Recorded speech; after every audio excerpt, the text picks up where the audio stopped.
morning, everybody. My name is Jeremiah Sirles, and welcome to this week's episode of Just My Opinion. It's an exciting episode today.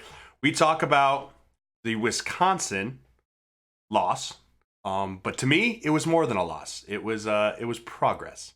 And lots to talk about on the show today. First of all, if you're here, we're giving away 2 tickets today. We're giving away 2 tickets, and all you have to do is hit command tickets in the chat with a chance to enter to win. If you are a subscriber, you get 2 tickets, so you get double the chance of winning. So if you want to hit that subscribe button before you enter the raffle, that's going to be your best bet. Luke Gifford joins the show here in about 20 minutes as he jumps on to give his take. We'll catch up with him as season in the NFL is much different than season in college, so we'll get his take on that. 1 year removed from this defense. We'll also get his take on what that is looking like for the Huskers defense, and just a really good overall conversation to have with him. Again, guys, live interactive show. I want to hear what your guys' thoughts are on this Huskers season so far. Hasn't been what we wanted it to be, but I think it is trending in the right direction. We have Coach Frost, who now has 2-year extension. He's here through 2026, which I think is perfect. I think it's great. And I'm really excited of the fact that Scott Frost is at the helm for this team. So let's jump right in to the breakdown. Again, if you're just entering chat, I'm going to let Mark, I'm going to let you be in charge of making sure that you keep reminding everyone. It'll just also keep updating in the chat to enter to win those 2 tickets to the Huskers versus Iowa. So this has been the most exciting game of the year for me to win. We didn't win, but it was the most exciting game for me to break down because the games we won early on in the year, we won pretty decisively. Northern Illinois. Illinois was fun but for me, this was a really top-notch quality opponent that Nebraska played against. I mean, a top 15 team that really went into and we won in, and I thought that the Huskers came out with the right mindset. You can really go into 2 mindsets when you play against a team like Wisconsin. You walk in there with the thought of we can win this game and we're going to win this game, or you walk in there with the mindset of like, I hope we don't get embarrassed. I thought the Huskers came out ready to play. I thought they came out with the thought that they could win, and I also thought that they did a really nice job of mixing not only scheme, but physicality, especially on offense, in order to have success. We'll dive deeper into it later in the show, but this was a very, very talented Wisconsin defense, especially that walked into Memorial Stadium on Saturday, and the Husker offense gave them everything that they could handle. So, a little quick rundown for the show. We'll go over our 4 keys to victory as we do every single week. We'll look at how the Huskers fared against that. I'll give my final thoughts of some really key moments that was in that Wisconsin game. And then also, Luke Gifford, as we mentioned, joins the show here in about 20 minutes. We'll get his point of view. And then there were some quotes that I have recorded for you from Scott Frost from Saturday's post-game press conference and today's press conference. I thought he said some really interesting things along the lines of what it means for this 2019 season, as far also what it means for the 2020 season, and what Scott's looking at the long game for here also. We'll take a quick snapshot of what Huskers are going to face on Saturday in the Fighting Turtles.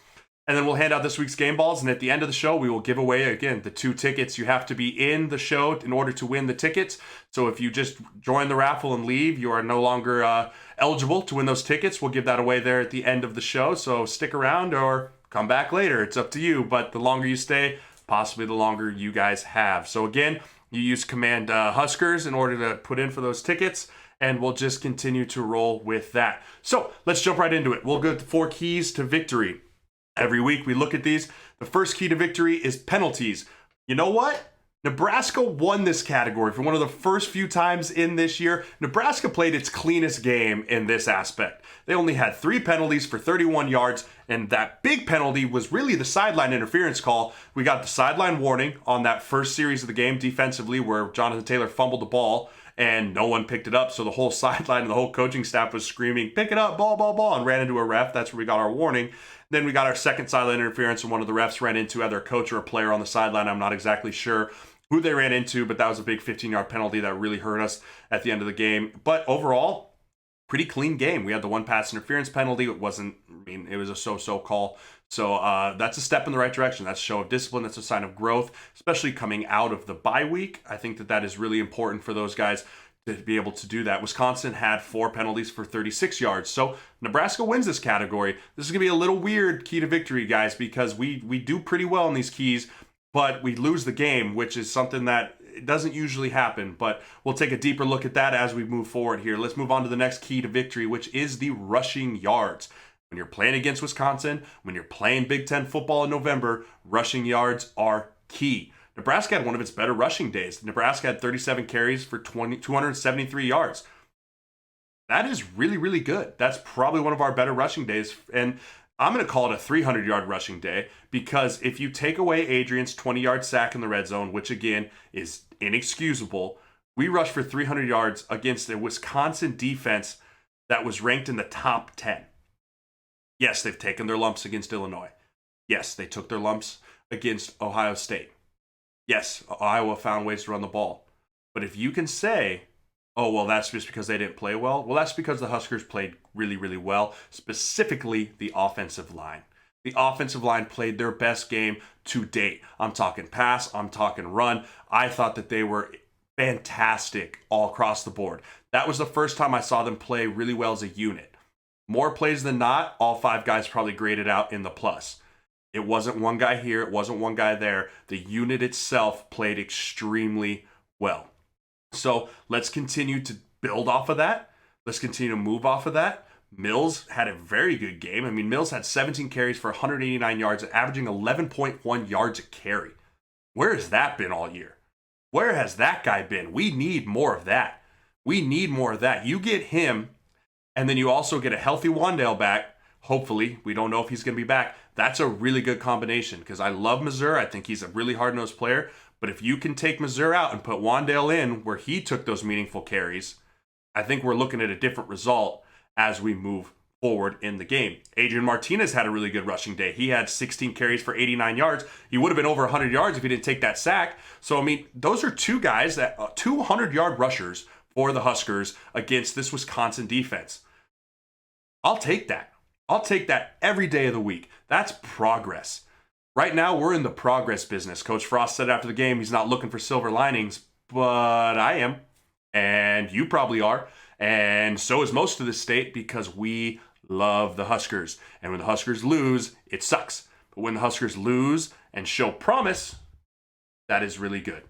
Because guess what? There's a famous quote by Bobby Bowden in the old Florida State. When you take over a program, first you lose big, then you lose small, then you win small, then you win big. We're taking our lumps as the losing big, but yesterday was a step in the right direction on losing small, and the next step is winning small. It's a process, guys. We got a long way to go in order to get this thing and this ship turned around. So that was a good start on offense. Now you look at Wisconsin, you know they're going to run the ball. They had 45 carries for 320 yards. The big thing was they only had 4 minus yards rushing the whole game. We didn't have any sacks, and they didn't force negative plays, which is what you have to do against a Wisconsin team that wants to stay ahead of you in the ball carrying, wants to possess the ball, wants to run the ball, and really just wants to chew up as much clock and chew up as much field with in between the tackles run. Jonathan Taylor's the best back in football. He had 25 carries for 204 yards, an average of 8.2 yards a carry. He did an incredible job, as to be expected. He broke Herschel Walker's single-season rushing record with still 2 games left, probably 3 games if you're going to count the championship. So there's a lot going on there, but overall, our Husker defense, we have not fared well against this team. And what's killed us against this team are the explosive plays. The Huskers defense, yes, they got it run on them, but they made them earn it. And that's not something that we've done historically well in the last 4 or 5 years. We haven't made teams earn it, specifically Wisconsin teams. We've kind of just rolled over and we let them go. Yes, Tay brings up a good point. Beth in the chat here says, they didn't wrap up. I think that you wrap up on a couple more of those plays, this is a very different outlook. That second touchdown they had where we had 4 missed tackles over the middle, you don't let them rip that one off. That was their biggest play of the day. But on the ground, we did really well in our gap assignments. We did really well in our alignments. And I thought that was based off a lot of the fact of the play by Mo Berry and Will Honus. But also, you had the young Daniels brother in there. He stepped up. Still, he was in there getting some meaningful reps. You saw Jakeem Green. You saw some of those young guys come in there and take the next steps. Granted, Wisconsin still ran it for 320, but Nebraska's offense matched them. And we didn't let the fly sweep score, which really, that fly sweep still gives me absolute nightmares and flashbacks to 2012 in Indianapolis. So let's not do that. So moving on, Wisconsin wins that key. So we're 1-1 right now. Next key to victory is always third downs, the money down. This is where you make your money as an offense, and this is where you bow up as a defense. Nebraska was 6 of 12 on third down. 50%. Mind you, this Wisconsin defense is still rated, after our game, the #1 defense on third down conversions. They were only allowing 24% conversions throughout this entire year, and we went 50%. Granted, we were 0 for 4 on third down, but even then, you throw that in there. So say we went 6 for 15. That's still 40%. That's way more than they were allowing. That is really a sign of progress for this Husker offense. Third down has been a killer for us all year. It really has been really, really tough. But to see us convert some of those third downs, and the big thing I want to talk about is that we ran the ball early on 3rd and long, which then set Wisconsin on their heels. Those two first third down conversions were Mills running the ball on a 3rd and 7 and Adrian running the ball on a 3rd and 9. Those will put the defense quickly on their heels and make you really start thinking about, can we just tee our head back and pass rush? That's a tough thing. That's something that is really important going down the road as far as learning how to convert on third downs. Now, on the flip side, I mean, Nebraska offensive through this entire season, we're ranked 52nd in the country, converting right around 40%. So we played above average. That's pretty good. I will take it. Flip side, you go to Wisconsin. Wisconsin was 3 of 9 on third down, 30% conversion rate, and that's really good because Nebraska's defense is ranked 85th in the country on third down defense. They're allowed 41% conversion rate. And Wisconsin is 12th in the country on offense with a 50% conversion rate on third down. So everyone can say what they want. They can say that the Huskers played up to their competition. They can say that the Wisconsin played down. I don't care. It is progress. It is guys doing their job. It is guys doing the right thing. And it is guys moving in the right direction, which is what Scott wants, which is what this staff wants, this university wants, and ultimately what this state wants. Because, guys, we are the best fans in Husker Nation is the best fans in the country. But again, we are results-driven fans. It's just a fact. It's just how it goes. You're just joining into us on the show. Just my opinion. We have a ticket giveaway today. If you go command Huskers in the chat, enter yourself a chance to win the tickets. Again, you have to be in the chat at the end of the show in order to win those tickets. So keep putting yourselves in. If you're a subscriber, you get 2 shots. You get 2 tickets and a chance to win. 2 raffle tickets and a chance to win for the 2 tickets. So just as we're moving forward, you go to the last key to victory, number 4. It is a turnover. Nebraska had 1. Wisconsin had 1. The problem being that the Wisconsin turnover, we led to 7 points, but that turnover by Adrian in the red zone, and it's not really his fault. The linebacker made a really good play and batted the ball down.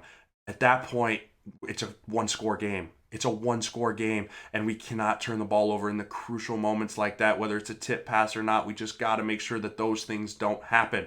But it's an even out. They scored 7, we scored 7. The problem was that 7 points that they scored was game-changing points at that point in the game. So if you look at it, I mean, Nebraska won 2 of the 4. You can call the 4th a push. You can call it, I mean, the 4th is a push. So I think that the good thing here is that we went toe-to-toe with the top 15 team in the country at our own house, and we lost by 16, but it was a lot closer than 16. And I think everyone who watched that game and not just looked at the final score will agree with me when I say that that game was a lot closer than 16 points. So let's get to some final thoughts here on this game. My final thoughts, Luke Gifford joins the show here in about 7 minutes, and we're excited for that. So I think there's 3 things that really I want to hang my hat on as we look at this Husker loss. And here's the 3 things. It's progress, momentum, and confidence. Those are 3 things that the Huskers have to focus on in these next 2 weeks of this season, really. Progress. There's no silver linings. As a coach, that's a fact. But progress, even in the short term, turns into progress in the long term. So I want to continue. Can we continue to get better? Can we continue to do the same thing? I know they did the same thing last year. They did the same thing last year with the progress. But guess what? We're kind of starting from ground zero again. The momentum piece is a really big factor. Momentum is so big in football. And I'm not just talking about momentum from the start of the game to the finish of the game. I'm talking about the momentum of a season. Yes, a loss can take the wind out of your sails for your momentum, but there wasn't a lot of wind to start for our sails with this Husker program on this skid of losses that we're on right now. So I think even the loss, as bad as it may have looked, there were so many good things in the film. There were so many good things in the tape that's the momentum I want to see them carry over into this week of practice. And I want to see them carry that over. Can they carry it over into the game? That's the biggest piece. If they can carry the momentum from last week and continue to build off that play, that will be really, really good for them in the long haul as they move forward and as they continue to go into a good, okay, as a bad Maryland football team, you should walk in there with a lot of momentum. And the other piece is the confidence. Walk in there with a lot of confidence. And I'm not just talking about team confidence. There were some individual performances that I thought will boost those guys' confidence. Mills being the biggest one. So much of a running back is based off confidence, not just confidence in yourself, but confidence in what your offensive line is doing, confidence that your receivers are going to block for you, confidence that your quarterback's going to put the ball where it needs to be. And I thought we saw a big confidence jump for Mills in this last game. I think he's going to come out with his hair on fire. You even heard it at his press conference. He had that little bit of arrogance, that little bit of cockiness to him of like, I'm ready to take this ball 15, 20 times a game if that's what it takes. I'm ready to put 119, 120 yards a game together if that's what it takes for us to win. And then you also saw the same confidence from Adrian. Adrian's out there made really good decisions with the ball. Besides the one interception, I thought he played a really solid game all around. I thought he was decisive in the run game. You got the option that came back. You saw that the zone read came back. I think he missed 2 pull reads. If I'm just watching objectively, I think there was 2 chances for him to pull the ball there and really have a chance to score there on the end, or on one of the 4th downs. He would have hit his head on the goalpost. But again, he's learning. He's young. But I thought he was the Adrian that we're used to seeing versus what we've seen for majority of this 2018. We talked about it a little already, the confidence with the offensive line. The offensive line put their best game together to date. Now you got to start stacking those. And when you stack games, I'm not talking about just games. You need to stack practices. You need to stack individual reps. You need to stack every little thing because all the little things add up to big things on game day. The other guy who I thought did a nice job. Actually, I have a question coming in here on chat. It says, so why didn't we use Mills or Adrian more on those short yardage situations? Seems like they would be stronger than Missouri. I agree with you. Scott talked a little bit about his press conference today. He said that he felt like he was getting bogged down and he was getting dragged out a little bit at the end of the game. I think he was probably right. He carried the ball a lot. He got some big hits. But those crucial moments, I don't understand. I think those would have been Wandale carries. And I think with the loss of Mo Washington, not having Wandale, Missouri is probably our best option at that point. And it just sucks that we rode Mills back all the way down there and then the direct snap to Missouri, or even Missouri there at the end of the game with this bubble screen. Like at some pretty serious moments, we had some pretty serious a guy that's not as dynamic as a playmaker, but I think we're dealing with what we got. You hear Scott talk about all the time. We got to bring more recruits in. We got to bring more guys in that can help us in those moments. But I think that that's going to be where we're heading down the line, is where we need those recruits. On the defensive side of the ball, I really think that as much as I think Mo Berry, Will Honus, that whole linebacking core, JoJo Doman forcing the big fumble, those guys played again. Momentum, confidence. They played better. That's all you can ask from this point. Compete, play better, and rise to the level of what you need. So again, I think that's the big thing. And then the other piece that I want to talk about here before Luke joins the chat or joins us on the show is special team. Oh, it's been all year, guys, and it's killing us. I know that we're all tired of talking about it. Scott himself is probably tired about talking it. In fact, I know he is based off of some of his, we'll hear from him later in the show off of his press conference. But we had 4 kickoffs and 0 touchbacks. You got to make sure you can get touchbacks in this league because kickoff coverage, our coverage was bad, the kick was bad, and the end result was a 7-point touchdown.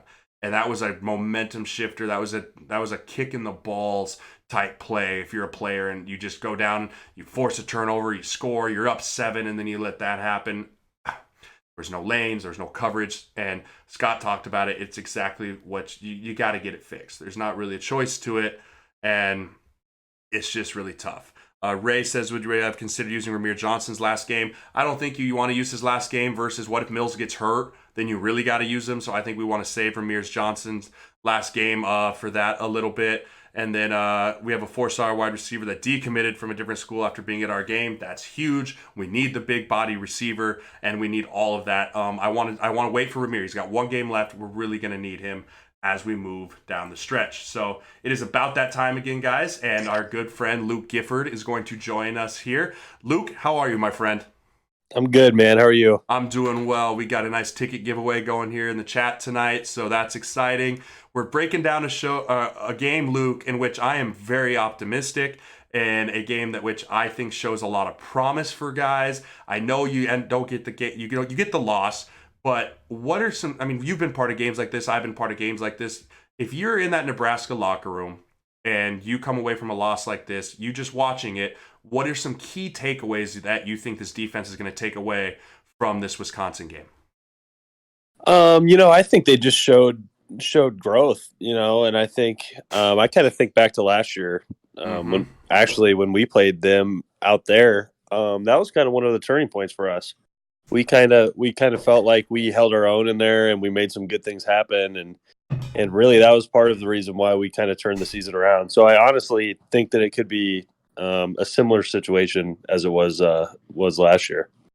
Luke, you were part of that defense last year. You're only 1 year removed. I know we talked about it when you joined the show earlier in the season. This linebacking core being pretty special, being a good group. They've struggled as of late with some things in the pass coverage. But what are some things you've seen growth wise from these guys, and maybe even some regression wise from these guys? But what are some key things that you can tell us about this linebacking core for Nebraska?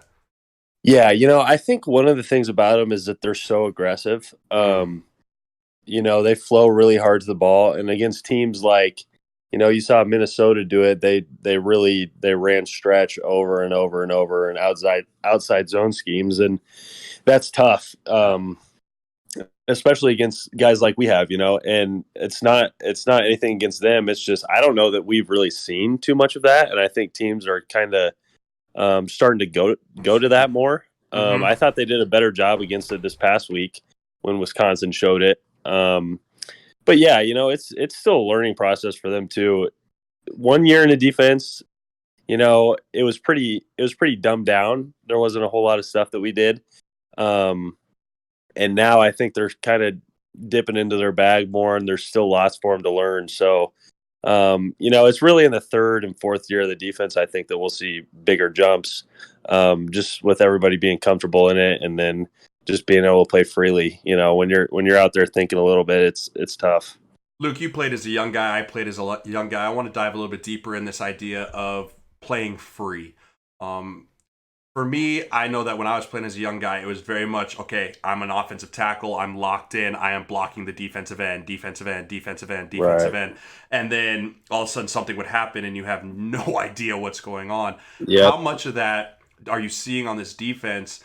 And do you think that playing young helped you in the end, being able to identify more? Or do you think that if you wish you could have sat and learned a little bit more, that might have helped you later on? Kind of talk about your growth and your development as a player. Right. I think it's probably different for a lot of guys, but for me, like you said, anytime you get a different look or see something that you haven't seen in practice, it's like, oh my gosh, you're in the headlights, yes. And I remember the first couple of games I was out there, specifically BYU, my first start ever. And I remember there was a few times where I was like, I have no idea what's going on. I haven't seen this. I'm like, this is not good, and I get over to the sidelines and coaches are like, dude, what happened? And I'm like, Coach, I just don't know what to tell you, Yeah, absolutely. It's kind of just this fog where you're out there and nothing looks the same. It's like a foreign language. So I think there's a lot of good that comes from it. As I got older, I understood defense better and all that stuff, and had been through those times. But it's when you're young, man, and they're throwing different looks at you. It's tough. Speaking of a young guy, a guy that I'm high on, and a guy that I think Nebraska's high on, is a guy Garrett Nelson. He's a young guy. He's a Nebraska guy. Kind of reminds me of a little bit of yourself with the passion and the heart that he brings to this defense. What have you seen from him specifically in his limited action as you start to see more of him? What have you seen from him that you like, dislike, and things from him as a player? Yeah, man, I think he's got a really bright future. You kind of hit it on the head. He plays so hard, and he brings a lot of energy and passion, and he's a big, strong kid. He's kind of different than what we have with the rest of the outside backers. He could really probably be a 4-3 end, and then this defense a 3-4 outside. So he brings something different. He sets good edges. He plays against the run well, and then his pass rush is something that he'll continue to develop. But he's one of those guys who's going to go 100 miles per hour all the time, and that's what pass rushing is all about. So I think that'll definitely come for him. And he's going to have a successful career in Nebraska for sure. Again, guys, if you're just joining the show, Luke Gifford, former Husker, current Dallas Cowboy, is joining us to the show. We're also giving away 2 tickets to the Huskers versus Iowa game on November 29th. Put Command Huskers in the chat for a chance to win. I'll announce at the end of the show. You must be in chat in order to win those tickets. Luke, let's jump into the NFL season a little bit. Your Cowboys are on a roll. Dak Prescott's playing really well. How is the NFL season different than college season? College, you're winding down right now. You're towards the end of the season, but NFL, you're really just starting to ramp up. Have you hit have you hit a little bit of that rookie wall yet that everyone talks about, or not yet? I'm creeping into it here. Yeah, it's getting long, man. It's just a grind. It's just like, it's different than anything you've done in college. So, and I think one of the biggest things is just finding a routine that you can stick in and then keep it going. That's to take care of your body and the way that you prepare. Yep. So that'll be really important here in these next few weeks. What's been your favorite memory so far of the NFL? Have you got a favorite moment that you just kind of an aha moment maybe? Yeah, I had my first tackle on special teams here a couple weeks ago against the Giants. So I think that was probably the coolest thing that's happened so far this year. But it's been fun to go to all these different stadiums and cities and play against all these teams that you grew up watching. So it's been cool. Guys, if you have a question for myself or Luke regarding this last week's game or just this season in general, please send them in here in the chat. We'd love to answer them for you. I want to talk. So Scott talked a little bit in the post game about as much as there's still some ways to go, but also he said that we're miles apart, but we're very close. When you hear that as a player, I mean, I gave my take on it a little bit ago, but I'm curious if you hear your head coach say that, what do you think that means? Like miles apart, but we're very close. Yeah, I think it's always just one play from being a different game. You know what I mean? There's I think back to last year and how we could have been 7-4 or 8-4 or whatever it was. So easily, but yet at the same time, there's a lot of work to be done to get to that point. I think that one play or those 2 plays a game, like you said, it's really close, but the work that it takes to get past that hump and over that hump, there's still a lot there. So it's hard. I mean, I totally agree with them. It's close, but they still got to figure some things out. Absolutely. We got a question here in the chat for you, Luke. Someone asked, did you have a moment in practice during camp, I'm assuming, that made you realize you would make the final roster before the season began? There was never one specific time. I think the biggest thing for me was just I knew that I had to be extremely consistent. It couldn't be an up and down roller coaster. And I knew that if I was able to do it on special teams, then I would be able to do it on defense, So I really focused on just being consistent on special teams and then making my plays when I got the opportunities on defense. Speaking of special teams, Luke, our special teams have been anything but special.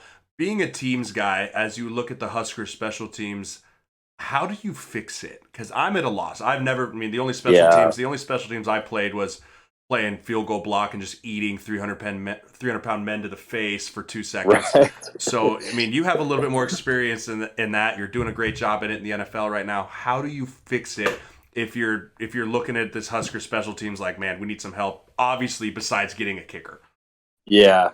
Honestly, I think one of the biggest things is just keeping it simple, and I don't know what they're doing right now or what their scheme's like. So I'm not saying they're not keeping it simple, but I know, especially at this level, guys have talked about in the past, past special teams coaches, guys that have had 10 different kickoff returns, 10 different punt returns. And for us now, we do keep it pretty simple. Everybody knows their job and what's expected.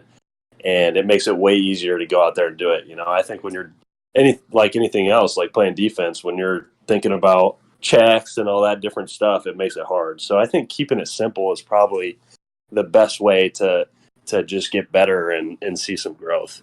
Absolutely. I think you nailed it on that point. But it's crazy when you look at this Huskers. The lack of a kicker really, that's points off the board a lot of the time. Right. And then the importance of field position. Field position is so big.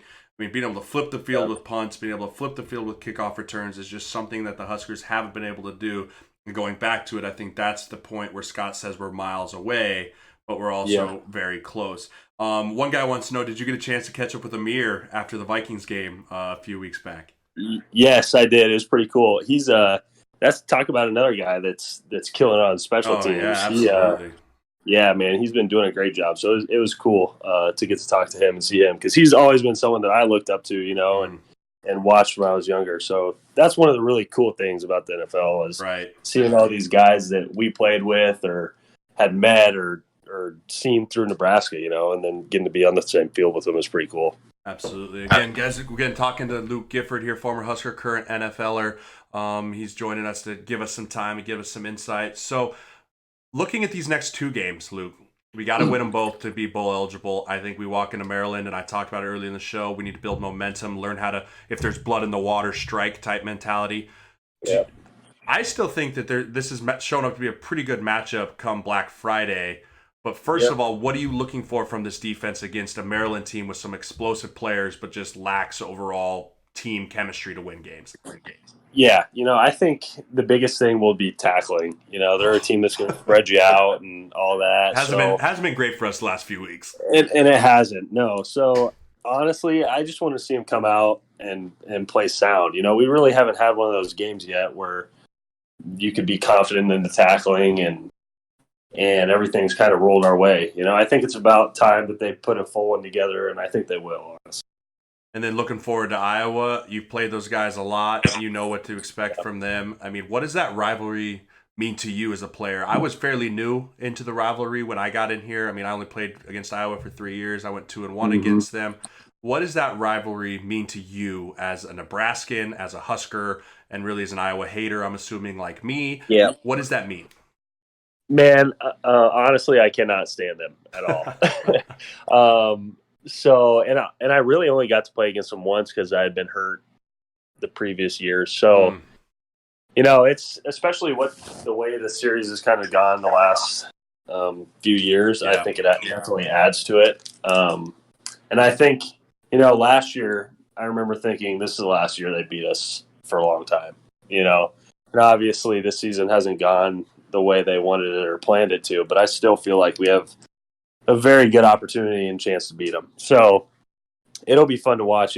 As I was saying earlier, they're the teams with the outside zone schemes and the stretch and all that stuff have really been what's hurt us on defense, and they do that a lot. So it'll be a tough matchup, but I think they'll be up to the test. Yeah, I think you're right, but I think that this team has to learn how to handle success, and even if it was a little bit success last week, how do you handle that through the week? How do you handle that as you continue moving forward here? Last few minutes with Luke Gifford here. If you guys have questions, please send them in. Again, we're also giving away tickets. Luke, I don't want to take up much more of your time, but you came back to Nebraska for the first time a couple weeks ago for the the Indiana game? Yeah, it was. How was it? How was it being back for the first time after playing here and standing on the sideline, just probably screaming and swearing and swearing a lot? Yeah, it was exactly that. It was bittersweet. It was cool to be back there, but I'd much rather be in a uniform and running out of that tunnel. I know that, so I'll miss that forever. There's nothing like it. So, Luke, I'm gonna go ahead and let you go, buddy. I appreciate you coming. I appreciate your thoughts, and we'll get in touch soon. Finish the season strong. Blast through that rookie wall. Don't let it tear you down. And I hope they didn't take you out to the cleaners too bad on your rookie dinner yet. I'm still hurting a little bit. Oh yeah, we're recovering. It's only once. You only got to do it once. Don't forget about that. Awesome. That's right. Appreciate you, Luke. We'll talk again soon. Thank you, man. Take care of yourself. That's Luke Gifford. He is awesome. Me and Luke, he was a freshman when I was here. I got to watch him grow. He was the heartbeat of that Huskers defense for so long, and it was fun to watch him grow, and I'm really glad he's having success in the NFL because he deserves every single bit of it. So Luke leaves us here, and that leaves us with a chance to dive a little bit deeper into some of the things that Scott said. So Scott Frost had a lot to say after the game. He even had some stuff to say today in his press conference, and I don't know if everyone got to hear it. So a lot of the stuff that he said, I think could be taken a few different ways. So one thing he really talked about is he talked about the improvements needing to be better. He talked about the need to be better because growth is really important, but everyone being on the same page, and that's talking from the coaching staff down, is extremely important. And let's listen to what he had to say on this topic. No, it hasn't improved the way we want it to. If it would, we wouldn't be where we are as a team with our record. There's good things happening. We need more pieces. We were short some pieces today that weren't healthy and weren't out there. We need some more help for those guys. There's a great opportunity for recruits to come in and help us. There's some other things I think we need to get fixed as a staff. So it's on all of us. It needs to be better. It has to be better, and it starts with Scott. It starts and ends with Scott, and he's the first one to step up and take it. And I love his message is that he wants to say we need more guys for those people around him. He's talking about Adrian. He's talking about the safeties, the young guys that he understands who he's building this program around. That's what Scott's talking about, and I love the fact that he challenges his staff. He's not calling out his staff. He's challenging his staff. But let's talk about the recruits piece. He said it's a great opportunity for recruits to come in and help us. Yes, recruits can come in, and that is big time, and that is helpful, but recruits need to develop. I've sat and talked with a couple guys today about the importance of developing talent. Talent comes in, but is talent necessarily the best thing for you? So let's talk a little bit on what Scott had to say about the development of talent. That's an ever-moving target, and we've done the best we could. There's a few guys that, knowing some of the injuries that we've had and some of the places where we haven't had enough depth that we think maybe we should have tried to just go ahead and play guys. We tried to play them as they were ready to play, and as we felt like they were prepared to go out and do it. We're going to be glad that we saved the year for some of these guys down the road. But there are a couple spots where we think maybe if we'd have played them, we could have got a little more help. But we got to do what's best for the team first and the kids second, and that's a tightrope that you have to walk sometimes. He's talking there. He's quoting there, talking about the importance of playing guys, keeping them redshirt early, or having them play. It's such a give and take. I mean, I go back and forth with it all the time. Myself, I played as a redshirt freshman. Was I ready to play? I thought at the time I was. Looking back on it, I know how wrong I was. And then, so let's look across the board. Where do you think he's talking about? Again, Chad, I want you to chime in here. Where do you think he's talking about some of those young guys that could have helped us? When I hear him say that, I think he's talking about guys like Ramir Johnson. I think he's talking about guys on the receiving core. But I don't know necessarily maybe Bendhart. But I think these are all guys that we are going to be really happy in 4 years when I'm doing just my opinion, 2023, 2022. And we're talking about, man, I'm glad that guy's a fifth-year senior, or I'm glad that guy had just one more year, because Scott's in this for the long haul, guys. Scott's in this for the end game. He's in it for the growth. He knows how long. He understands what he's talking about. Falling says maybe a QB. Yeah, Luke might have been able to help us a little bit there, but I think, again, we're going to be glad that when Adrian graduates, Luke's going to have 2 full years there. Mike Williams, a receiver. Yeah, I think that's a guy. We lose. Those are guys that are all going to really help us. Pretty surprised he hasn't played, especially with Robinson out, talking about Ramir Johnson. So those are all guys that are going to be important to this team down the road.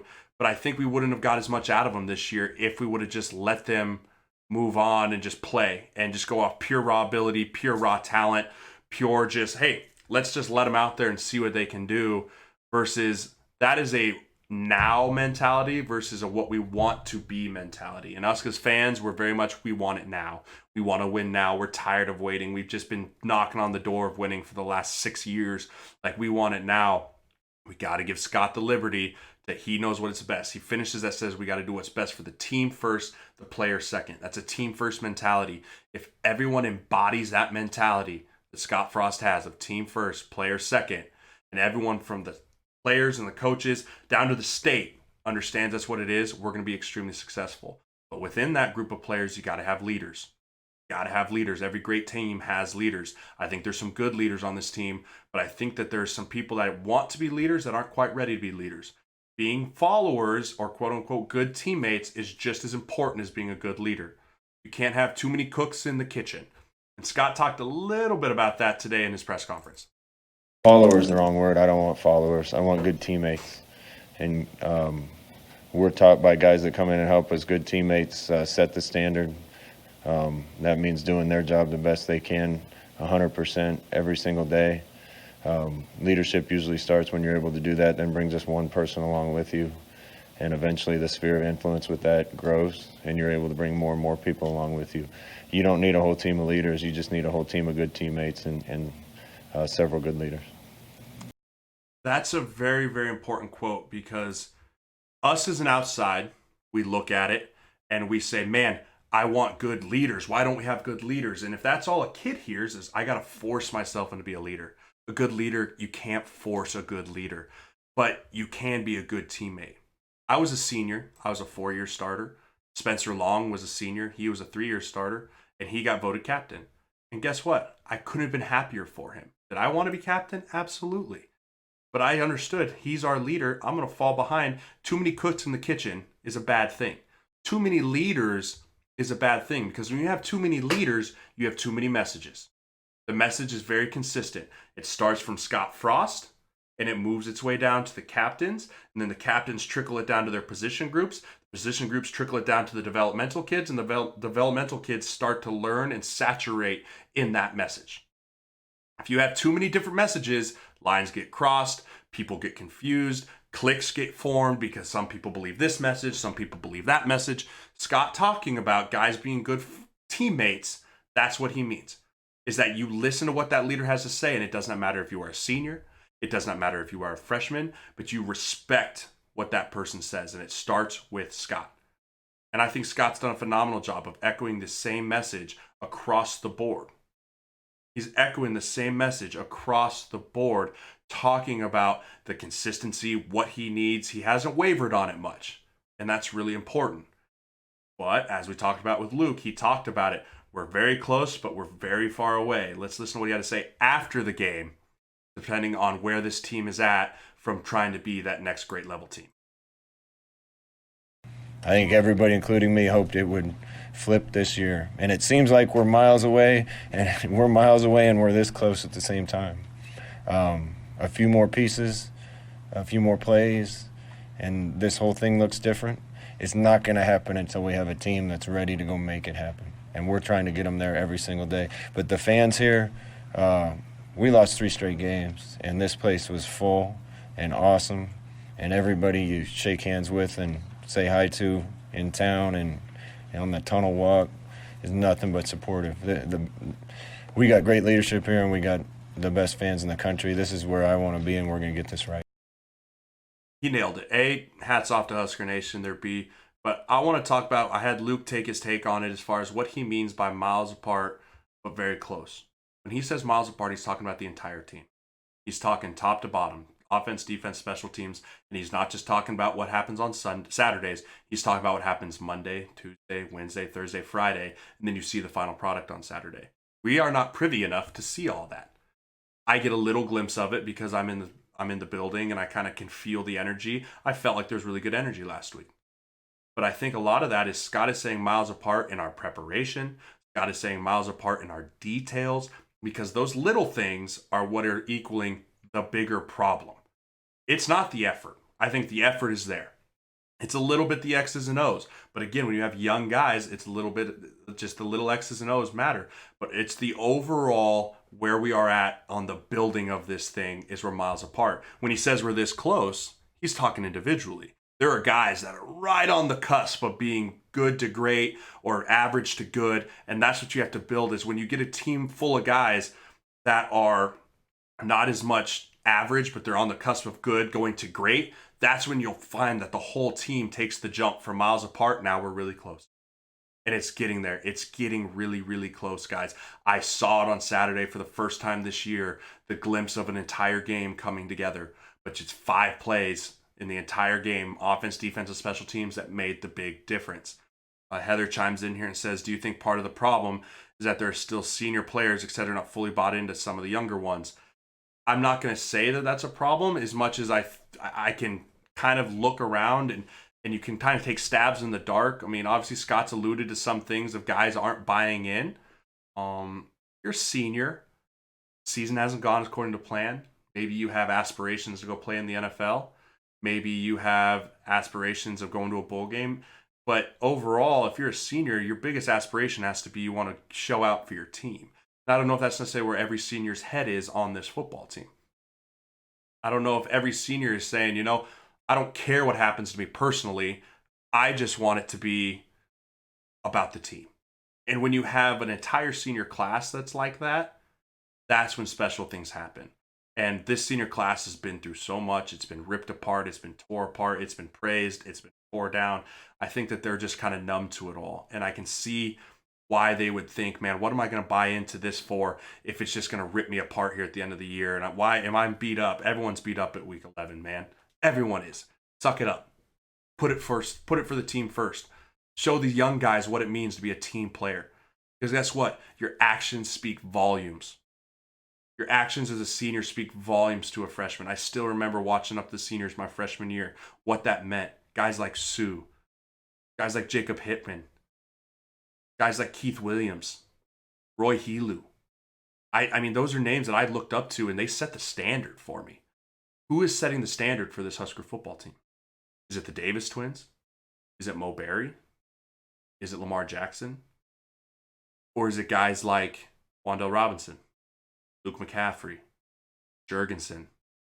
Again, I don't know who's setting the standard. That's a problem because it can't just come from the coach. It has to come from the players.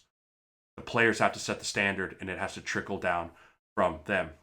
Marks asked, what are your thoughts on the high snap issues that kind of made a comeback? They did. They made a comeback. They need to be talked about. Scott talked about it in his press conference. Jurgen's growing as a player. His play has definitely gotten better, but the snaps have continued. He's only played the position a few different times. It's a new position to him. It's very new to him. So it's going to take time for him. But I think the snaps are going to come back. Beth, you chime in saying, why don't we use the I formation? I don't think he's comfortable with it. I think that that's an off-season project, the I formation, but it's so different. I don't think we can rely on the I formation to be a staple in this offense, more of a wrinkle. It needs to be something we sprinkle in there more than we are now, because the more you sprinkle it in there, the more other teams focus on it. And when they're focusing on the I formation, they're not focusing on your spread stuff. I think it needs to be used as a wrinkle, and it needs to be effective. But as soon as it starts not being effective, we can't do it anymore. We got to get away from it. So I think that's one part of the why we're not using the I formation as much. I want to get to Scott's last quote here. This quote kind of cracks me up. So he talked about, by the end of his press conference today, he was having enough, and I don't blame him. He's answering the same questions over and over and over again. He's answering all of the same. I'll just let you guys listen to it, and then we'll talk about it because it cracks me up a little bit. He got asked for about the 7th time. So what about the kickoff return? And he's just tired of it. No, we don't look at it or think about it at all. What do you think is important to how you guys deal with him? We're working on it. All good? So that was his last question of the day. Sam McEwen, great guy.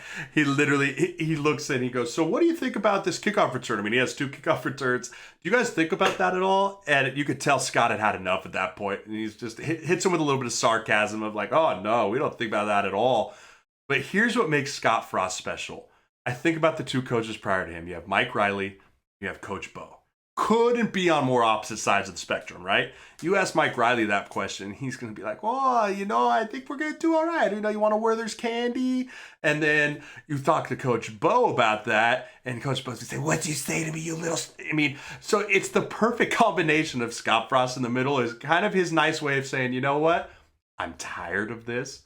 I don't want to talk about it anymore, but I'll diffuse the situation with humor. And then you got to love Keith, man. God bless his heart, man. He comes in there, okay, no more questions, and rips them out. So I think he's a little tired of it, but I don't blame him. The reporters, I get it. I'm kind of part of the media world now. You got to ask those questions, and I get it. It sucks. It sucks that he has to keep answering those questions, but it's just part of it. Guys, we are at 10 minutes left in the show. If you're just entering the chat, last chance to put in for those tickets.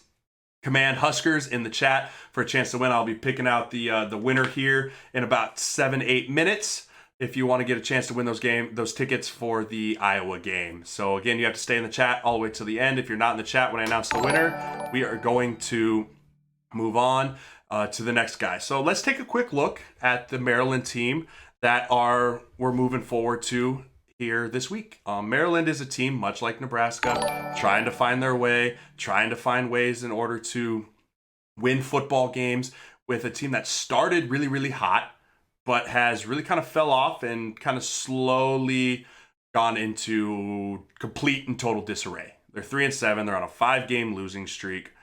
And here's the thing. Maryland has always put guys in the NFL. I can't tell you the amount of guys I've looked, I've done scouting reports, or I've seen this like, oh, they're from Maryland, they're from Maryland, they're from Maryland. And so in my mind, it's like, why has Maryland always underachieved? Why have they never been able to put together a full team? But that's what makes them scary. They're not a good football team, but they got some athletes and they got some specific players that can do some really good things. Javon Leakey being one of those guys.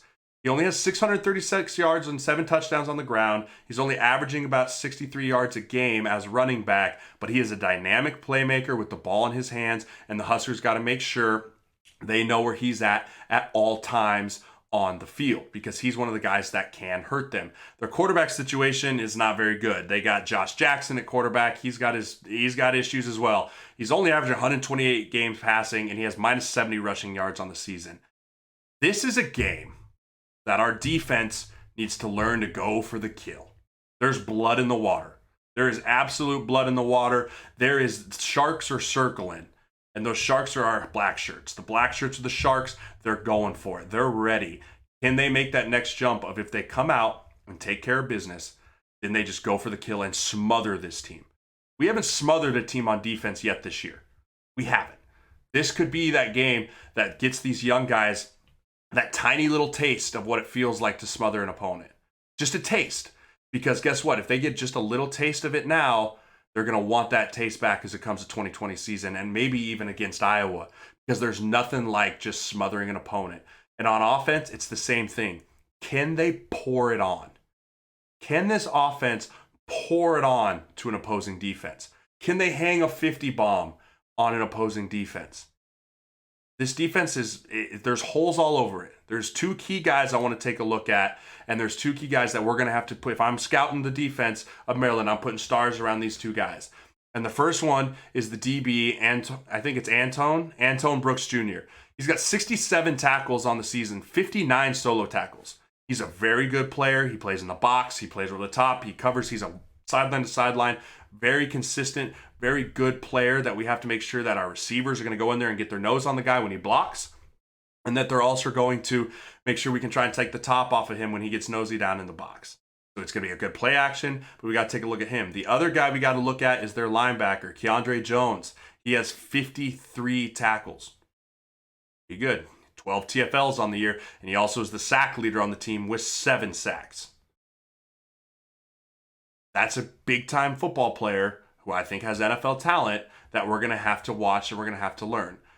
Overall, guys, this is a game that I looked at this game at the beginning of the year and was like, woo, this could be a big matchup based off the fact of what they did early on in the year. They hung 70 points, they hung 50 points, but then all of a sudden it's just gone off the rails. No one knows what's going on. This is going to be, I want to call it a trap game for the Huskers, because I think the Huskers are going to look at them and be like, okay, we should win, but the Huskers aren't good enough to just roll the ball out there and win. The Huskers got to make sure they show up to their A game, and when they play their A game, smother them. I know I've said it a lot, but I want to see it. They haven't done it. These seniors, I don't know if they remember how to do it. These freshmen need to realize what it's like. Oh, it's such an empowering feeling to absolutely smother a football team. Offense, defense, special teams. I'm not saying we can do it on special teams, because this guy, he has 2 kick returns for a touchdown. That's what Sott was asked about. But their running back, this Javon Leakey, he has 2 kickoff returns for a touchdown, so we got to make sure that we're ready for that. We got to make sure that we're getting close for that. So as we continue to walk here, as we continue to look at this, I want to say, I'm going to put a score here. I'm going to say that we should score 50 and we should let them score under 20. Because Scott said 30 is the magic number. I think it needs to be under 20. I think that if we can get under 20, then that is what we're going to do. So we got 2 minutes. I'm going to give you 1 more minute to get your entry here. If you're new to this, if you're just joining the show, we got 1 more minute before I close the entries here on the chance to win those tickets. Again, command Huskers in the chat. You have to be in the chat in order to win these tickets. So make sure that you're closing off with that. I'm going to give away the game balls and we're going to give away the ticket. So game balls for this week, offensively, we're giving them to Jack Stoll. He only had 2 catches for 43 yards, but he was a big-time reason why we were able to run the football. He was out on the perimeter doing really good nice job blocking. He was doing a really nice job when he was out walked out as a receiver, leading up on the bubble screens. Jack Stoll played his best game as a Husker, and we used him more. I want to see us use him more. I've been saying it all year. Jack Stoll is an absolute weapon. He's an athletic guy that can just completely change the game. On defense, Mo Berry. Mo Berry, I know he had his struggles. He's had his struggles lately. He fit the run so well this week. He only got out of position maybe 2 times as I rewatched the tape. He fit it well. He was physical. He stood up Jonathan Taylor in the hole a few times. Did he get blocked sometimes? Yeah, but Wisconsin's offensive line is incredibly good. So Mo Berry is the guy that I'm giving that to on the game balls this week. Jack Stoll, Mo Berry. So guys, I'm closing the entries now. So no more entries. I'm going to close the entries now. And we're going to go ahead and we're going to give away the tickets. Again, these are 2 tickets to the Husker versus Nebraska game. Husker versus Iowa game, November 29th, Black Friday. Hopefully the chance for the Huskers to go bowling. So we're going to go ahead and pick a winner now based out of the chat. And Heather, it looks like you've won the 2 tickets. As long as you're still in here, you have won those 2 tickets, and I will have you reach out to me on chat here, and I want you guys to have fun at the game. I hope you have a great time. Are you still in here, Heather? Because if you're not in here, I got to pick another winner. Are you still in here, Heather? I hope so. Oh no, Heather, please tell me you didn't leave. There she is. I'm guessing Heather. Heather, congratulations. Reach out to me on Twitter, shoot me a DM, and I will get you all set up for those tickets. So, guys, thank you again. Another great show. Appreciate all you guys hanging in here for the show. Hope you enjoyed it.